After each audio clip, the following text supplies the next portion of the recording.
Halo, apa kabar? Anak-anak kelas 5 yang luar biasa. Masih bersama saya, Bapak Ujang Herman.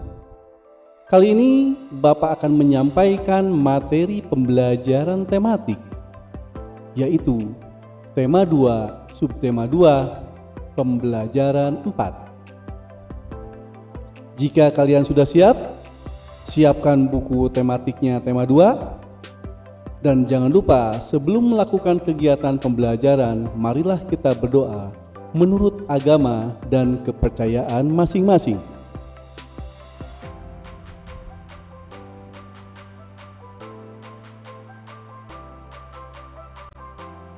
Baik, anak-anakku yang terkasih, sebelum pembelajaran dimulai, Bapak akan bacakan dulu tujuan pembelajaran yang akan dicapai hari ini. Yang pertama, dengan membaca teks dalam buku, siswa dapat menjelaskan informasi terkait pertanyaan apa, siapa, di mana, mengapa, dan bagaimana. Yang kedua, dengan menyimak penjelasan guru dan membaca informasi, siswa mampu menjelaskan pengaruh kegiatan ekonomi terhadap tingkat kesejahteraan masyarakat. Yang ketiga, dengan berdiskusi, siswa mampu menjawab pertanyaan tentang pengaruh kegiatan ekonomi terhadap tingkat kesejahteraan masyarakat. Baiklah, pembelajaran kita akan mulai anak-anak. Siapkan diri kalian.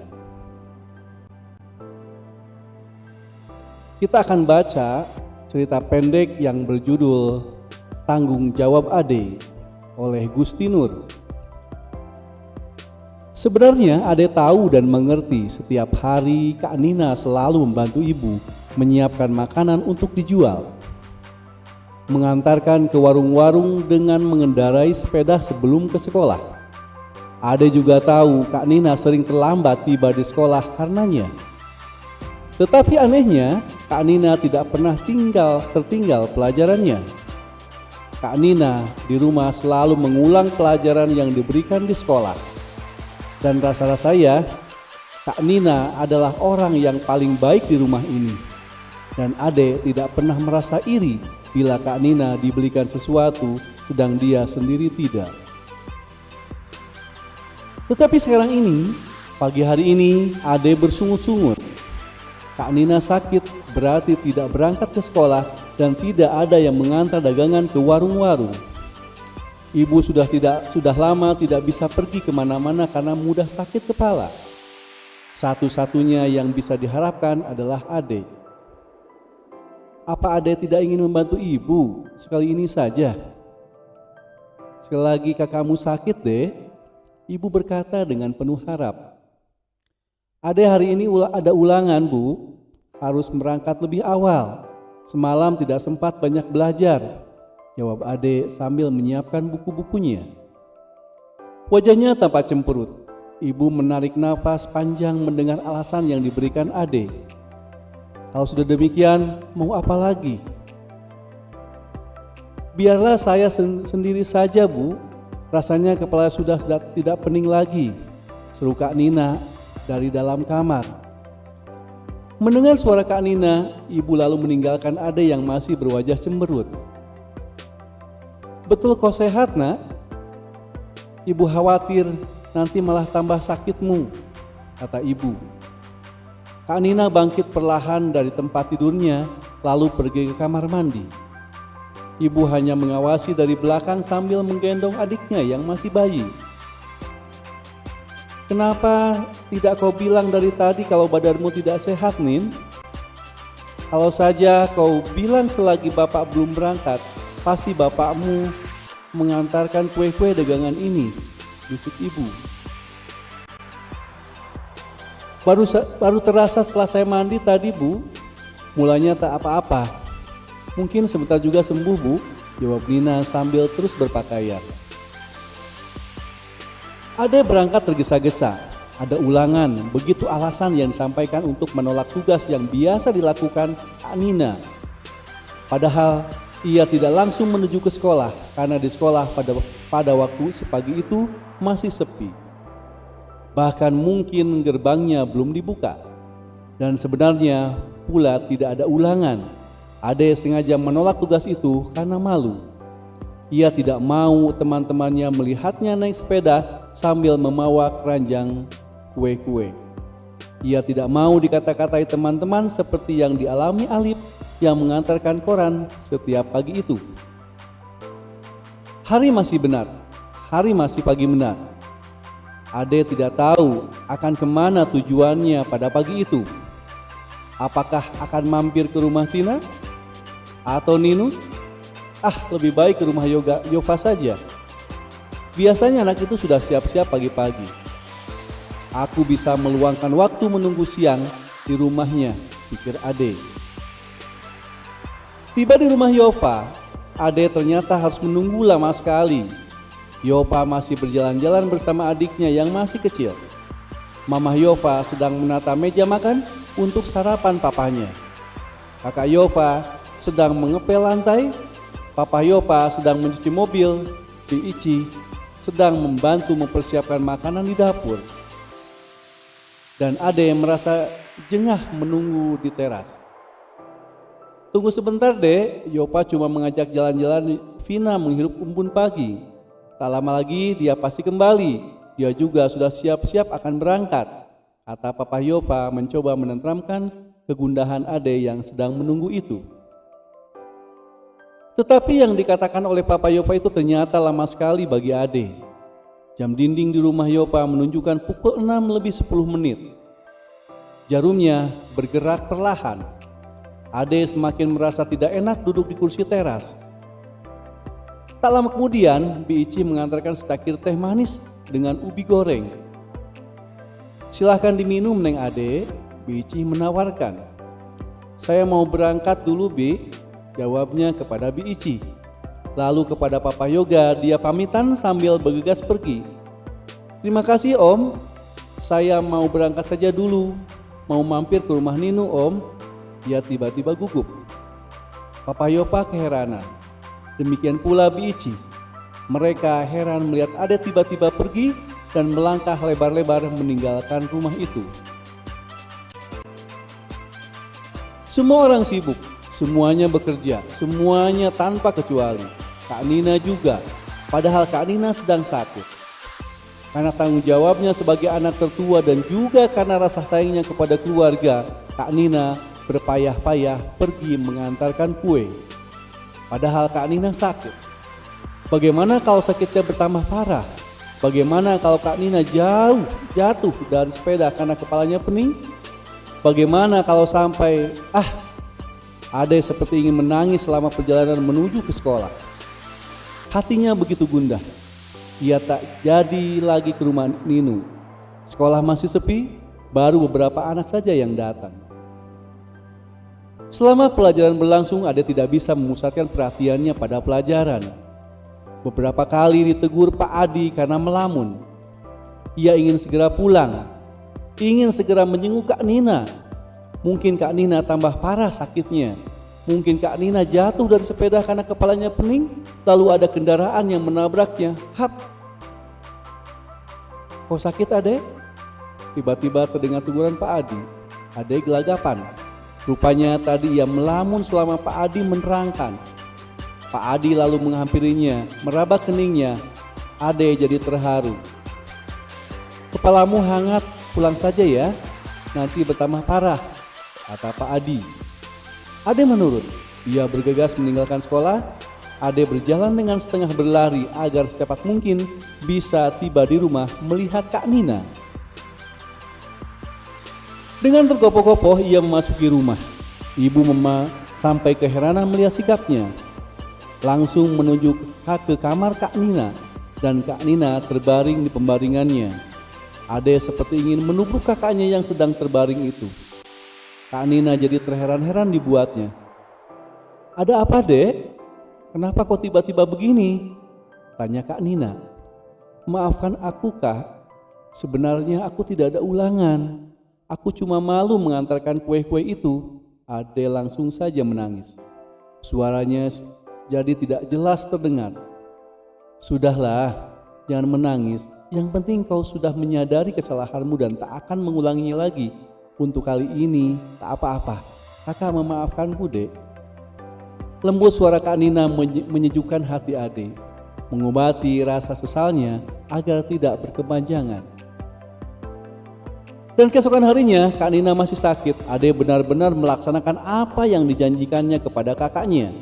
Tanpa ragu lagi, Ade menjunjung keranjang kue-kue. Dengan sepeda, ia berkeliling mengantarkan kue-kue itu ke warung-warung. Tak ada yang mengejek, tak ada yang menggoda, tak ada rasa malu. Yang ada adalah rasa tanggung jawab yang besar. Baik, anak-anakku terkasih, setelah kita membaca dan mendengarkan cerita tadi yang berjudul Tanggung Jawab Ade, maka kalian bertugas untuk menjawab pertanyaan-pertanyaan yang ada dalam buku tersebut.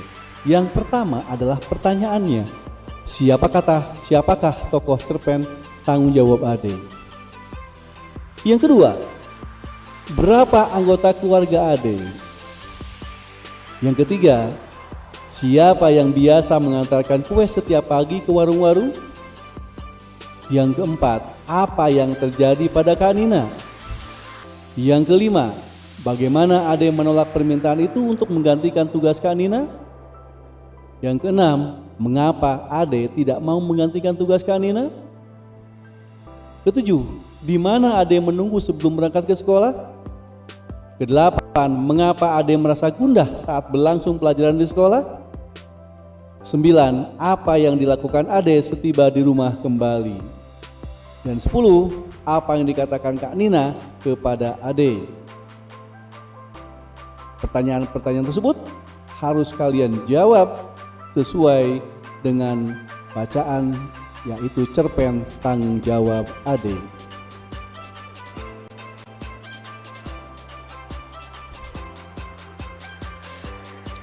Baik, anak-anakku yang terkasih, pada cerpen Tanggung Jawab Ade, Ibu Ade mempunyai usaha, yaitu usaha makanan untuk dijual ke warung-warung.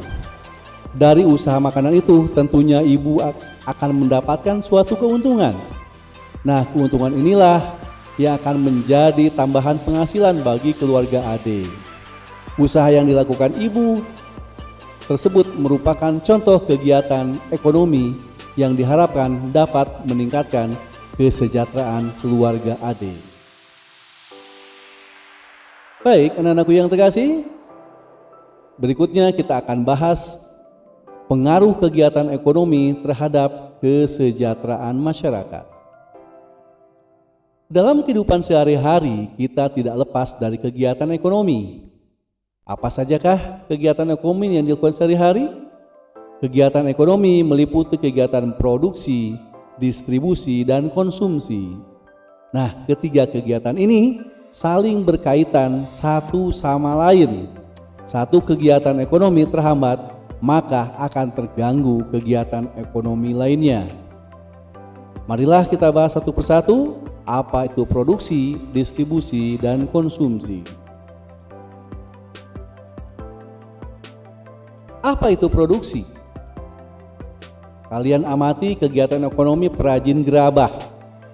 Seorang perajin gerabah akan mencari tanah liat dulu untuk sebagai bahan baku. Tanah liat ini diolah menjadi berbagai bentuk, misalnya gerabah. Gerabah yang sudah dibuat akan dijemur, kemudian dibakar. Proses akhir gerabah tersebut diwarnai, kemudian dijual kepada konsumen. Nah, dari ilustrasi tersebut dapat dikatakan seorang perajin telah melakukan kegiatan produksi. Maka dapat kita simpulkan bahwa produksi adalah kegiatan menghasilkan barang dalam rangka memenuhi kebutuhan hidup. Dan orang yang melakukan kegiatan produksi disebut produsen. Yang kedua adalah distribusi. Setiap hari kalian makan dan menggunakan pakaian. Bahan makanan tersebut dihasilkan dari suatu daerah tertentu. Pakaian juga diproduksi di daerah tertentu. Nah, untuk mendatangkan bahan makanan dan pakaian diperlukan kegiatan penyaluran, ya. Di situ titik poinnya, kegiatan penyaluran. Nah, kegiatan inilah yang disebut distribusi. Maka dapat kita simpulkan, distribusi adalah kegiatan menyalurkan hasil produksi dari produsen ke konsumen. Dan orang yang melakukan kegiatan ini disebut distributor. Kelancaran distribusi barang membutuhkan sarana transportasi dan akses yang memadai. Tujuannya agar hasil produksi dapat segera sampai ke konsumen dengan cepat dan tepat. Yang ketiga, yaitu kegiatan konsumsi. Perhatikan aktivitas teman sekolah ketika waktu istirahat. Ada yang jajan di kantin, ada pula yang makan bekal dari rumah. Jajan di kantin dan makan bekal termasuk kegiatan konsumsi. Tidak hanya menghabiskan barang, kegiatan yang dapat mengurangi nilai guna barang juga termasuk kegiatan konsumsi. Misalnya, kamu mengenakan seragam dan sepatu ketika sekolah.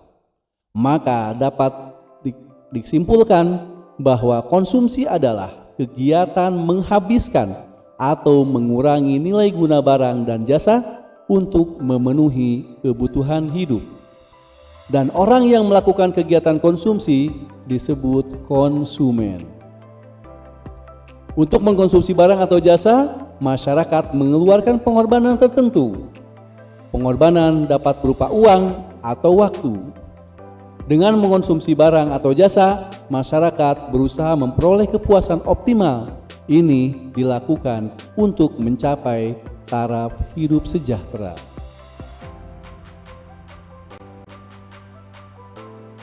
Baik anak-anak yang terkasih, sebelum kita mengakhiri pembelajaran hari ini, maka kita akan renungkan apa jenis kegiatan produksi, distribusi, dan konsumsi yang ada di lingkungan sekitar kamu. Dan isilah tabel-tabel berikut. Nomornya 1, produksinya apa, distribusinya bagaimana, konsumsinya seperti apa. Ya, kalian bisa bertanya kepada orang tua dan kakak kalian. Bagaimana cara mengisi tabel-tabel yang ada di buku tersebut. Baik anak-anakku yang terkasih, demikianlah pembelajaran kali ini yang dapat Bapak sampaikan. Terima kasih atas perhatiannya dan mohon maaf atas segala kekurangan, dan selamat belajar.